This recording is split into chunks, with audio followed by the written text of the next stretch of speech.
প্ৰথমতে আপোনালোকক মাঘ বিহুৰ শুভেচ্ছা জ্ঞাপন কৰিলোঁ আগতীয়াকৈ।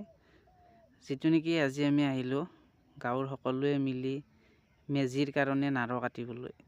যিটো নেকি আপুনি দেখি আছে ন, সকলোৱে মিলি মানে পুৰা নাৰ কটা মিলাত বান্ধাত লাগি গৈছে। ৰ'দ বহুত আছে বৰ্তমান, ৰ'দ থাকিলেও আৰু কি, গোটেইখিনি মিলি যিহেতু কাম কৰি আছে, বেছি অসুবিধা নাই আৰু তাতে। তো নাৰ কাটিছোঁ বিহুৰ কাৰণে, যিটো মেজি বনোৱা যাব। কেনেকুৱা পাইছে গোটেইখিনিতে চব মানুহ মিলি কিনে একেলগে কৰি আছে। অকল কাটি থাকিলে নহ'ব, লগতে নিবও লাগিব।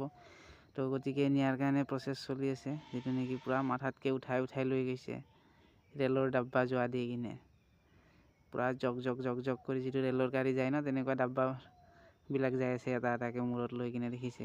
তো এইবিলাক কৰি কিমান ধেমালি লাগে। তাৰপিছতে মানে কি, আমাৰ যিখিনি নাৰ আনিছিলে, নাৰখিনি আনি কিনে এতিয়া আপোনাৰ মেজিৰ কাম ষ্টাৰ্ট কৰি দিছে এইফালে। আকৌ মোটামুটি কমপ্লিট হ'বই আৰু, বেছি নাই।